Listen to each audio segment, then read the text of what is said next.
Halo teman-teman, Assalamualaikum warahmatullahi wabarakatuh. Di sini kita akan belajar tentang tematik SD kelas 2, yaitu tema 1 sub tema 4.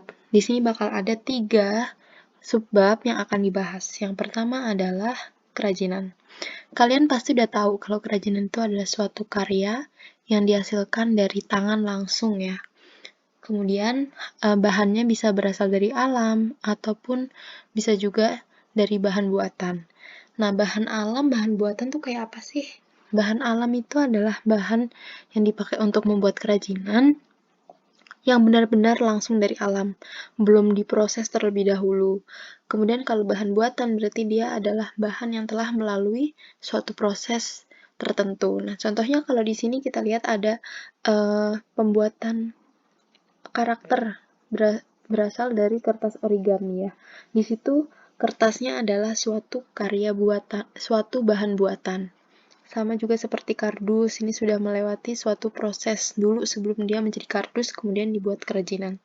Tapi kalau topi yang berasal dari serat dan juga patung-patung ini, itu berasal dari bahan alam langsung. Nah, sekarang kita lihat bahan alam apa aja yang bisa dibuat kerajinan. Bahan alam yang dapat digunakan untuk kerajinan itu ada 6 secara garis besar.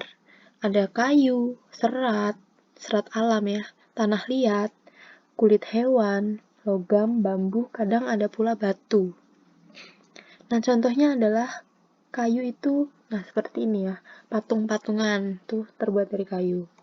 Kemudian ketupat itu dari serat alam, terutama dari daun kelapa muda yang biasa digunakan pada saat lebaran ya. Kemudian ini ada tas. Ini juga termasuk bahan serat alam. Biasanya ada yang bikin dari pandan. Nah, itu bisa juga ya. Kemudian dari tanah liat, ini seperti cangkir. Kalau misalkan kalian juga lihat mangkok, piring, itu adalah bahan kerajinan ya. Kemudian ada juga guci yang biasanya sebagai pajangan rumah.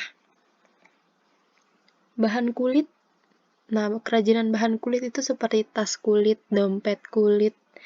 Nah itu contoh-contohnya. Kemudian logam, biasanya logam-logam yang dibuat kerajinan itu contohnya adalah bros. Nah di sini ada bros atau pernak-pernik gitu. Kalau bambu biasanya kita temui di bahan-bahan peralatan dapur. Nih ya, buat memasak beras ya, buat alat bantuan memasak beras, dan ini adalah caping yang digunakan untuk sawah. Ya, selanjutnya, nah tadi materi pertama, sekarang materi kedua yaitu kerjasama. Kerjasama itu apa sih? Kerjasama kalau dalam bahasa Inggris adalah teamwork. Kalau definisinya adalah melakukan suatu pekerjaan dengan beberapa individu dalam suatu kelompok untuk mencapai suatu tujuan. Jadi kalau kita kerjasama itu harus ada orang yang kita ajak kerjasama. Harus ada beberapa orang yang mau melakukan pekerjaan yang sama untuk mencapai tujuan. Contohnya kalau dalam tim sepak bola itu terdiri dari 11 keanggotaan yang tujuannya adalah untuk memenangkan pertandingan dengan memasukkan gol sebanyak-banyaknya, seperti itu ya. Ternyata kerjasama itu banyak loh manfaatnya. Contohnya adalah pekerjaan lebih cepat selesai karena orang yang melakukan pekerjaan tidak hanya satu orang. Kemudian memiliki banyak ide kreatif.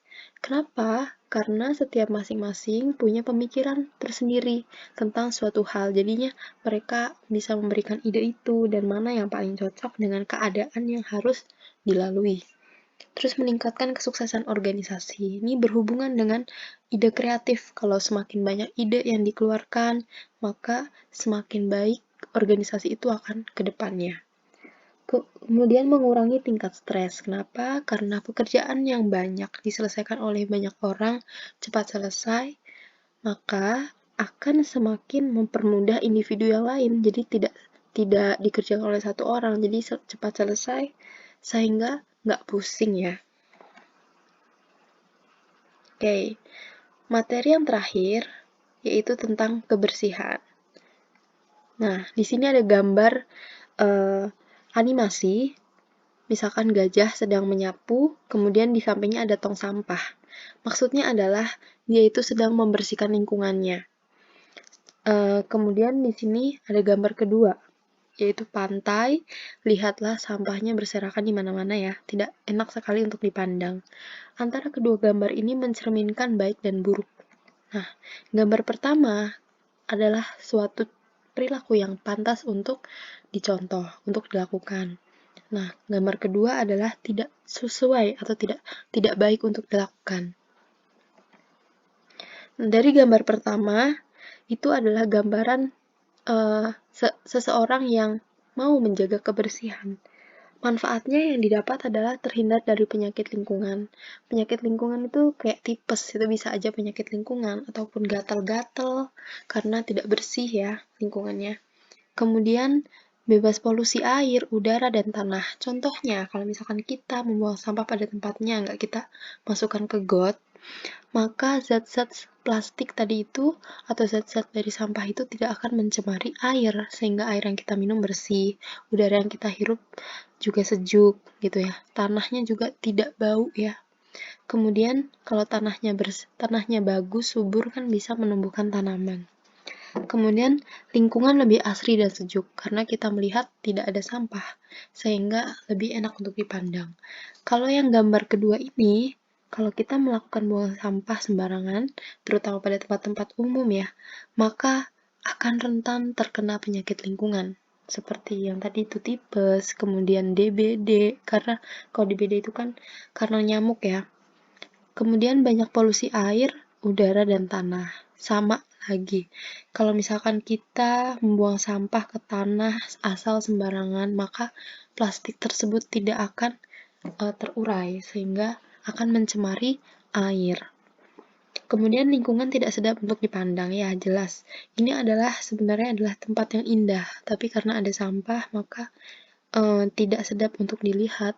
Maka kita harusnya membuang sampah pada tempatnya, kemudian mendaur ulang sampah yang masih dapat didaur ulang, atau menggunakan kembali sampah-sampah yang masih bisa digunakan, seperti botol minum, misalkan botol minum kemasan, itu bisa kita manfaatkan untuk membuat karya tempat pensil yang untuk di rumah atau tempat-tempat wadah lainnya.